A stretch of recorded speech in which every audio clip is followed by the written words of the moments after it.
Hi ಎಲ್ಲರಿಗೂ ನಮಸ್ಕಾರ. Welcome to ನನ್ನ ಯೂಟ್ಯೂಬ್ ಚಾನಲ್. ನಾನು ಹಿಂದಿನ ವಿಡಿಯೋದಲ್ಲಿ ಎಲ್ಲರೂ ತುಂಬ ಚೆನ್ನಾಗಿ ರೆಸ್ಪಾನ್ಸ್ ಮಾಡಿದ್ದೀರಾ. Thank you so much for that. ಎಲ್ಲರೂ ತುಂಬ ಕ್ವೆಶನ್ಸ್ ಕೂಡ ಕೇಳಿದ್ದೀರಾ. ನಿಮ್ದು ಯಾವ ಊರು?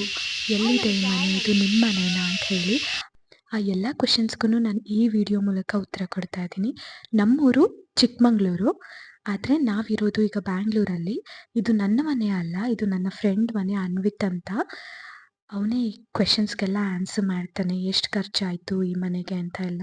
ನನ್ನ ಫ್ರೆಂಡ್ ಅನ್ವಿತ್ ಅಂತ, ಇವಂದೇ ಮನೆ. ಸೊ ಈ ಮನೆ ಬಗ್ಗೆ ಸ್ವಲ್ಪ ಇನ್ಫಾರ್ಮೇಷನ್ ತಗೊಳ್ಳೋಣ. ಮನೆಗೆಲ್ಲ ಎಷ್ಟು ಖರ್ಚಾಯಿತು ಅನ್ವಿತ್? ಲೈಕ್ ಪ್ಲಾಟ್ ನಿಮ್ಮದೇ ಇತ್ತಾ ಅಥವಾ ನೀವು ಹೊಸದು ತೊಗೊಂಡಿದ್ದ? ನನಗೆ ಮುಂಚೆಯಿಂದನೂ ಒಂದು ನ್ಯಾಚುರಲಿ ಎಥ್ನಿಕ್ ಹೋಮ್ ಕಟ್ಟಬೇಕು ಅಂತ ಆಸೆ ಇತ್ತು. ಟ್ರೆಡಿಷನಲ್ ಹೌಸ್, ಹಂಚಿನ ಮನೆ. ನಮ್ಮ ಸೈಡ್ ಅದೇನೇ ಎಲ್ಲ ಕಡೆ ಇರೋದು. ಹಾಗಾಗಿ ಅದನ್ನೇ ಕಟ್ಟಿದ್ದೀವಿ. ಜಾಗ ನಮ್ಮದೇ ಇತ್ತು, ಓನ್ ಪ್ರಾಪರ್ಟಿ. ಮತ್ತು ಮೆಟೀರಿಯಲ್ಸ್ ಎಲ್ಲ ಒಂದು ಕೇರಳದಿಂದ ತರಿಸಿದ್ವಿ. ಹಂಚು, ಇಟ್ಟಿಗೆ, ಬ್ರಿಕ್ಸ್ ಎಲ್ಲ. ಇದು ಲ್ಯಾಟರೈಟ್ ಬ್ರಿಕ್ಸು ಕೇರಳದಿಂದ ತರಿಸಿದ್ವಿ. ಅಪ್ರಾಕ್ಸಿಮೇಟ್ ಒಂದು 23 lakhs ಆಯಿತು ನಮಗೆ ಬಜೆಟ್ ಮನೆ ಕಂಪ್ಲೀಟ್ ಆಗೋತ್ತಿಗೆ, ಓಪನಿಂಗ್ ಸೇರಿಬಿಟ್ಟು. ಇದೆಲ್ಲ ಇಂಜಿನಿಯರಿಂಗ್ ಪ್ಲಾನಾ ಅಥವಾ ಯಾರ ಹತ್ರ ಪ್ಲಾನ್ ಹಾಕ್ಸಿದ್ದೆ ನೀನು?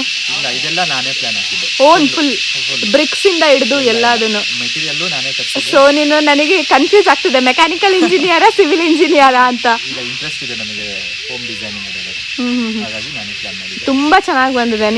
ನಿಮಗೆ ಮೆಕ್ಯಾನಿಕಲ್ ಇಂಜಿನಿಯರಿಂಗಲ್ಲಿ ಸಿವಿಲ್ಲು ಬರುತ್ತಾ, ಡಿಸೈನ್ಸ್ ಎಲ್ಲ? ಇಲ್ಲ ಇಲ್ಲ, ಯಾವುದು ಬಂದಿಲ್ಲ. ಬಟ್ ನನಗೆ ಇಂಟ್ರೆಸ್ಟ್ ಇತ್ತು, ಹಾಗಾಗಿ ನಾನೇ ಪ್ಲಾನಿಂಗ್ ಮಾಡಿ ಚಿತ್ರ ಒಳ್ಳೆ ಹೋಗಲ್ಲ ನಮ್ಮಲ್ಲಿ ಸಿಟಿ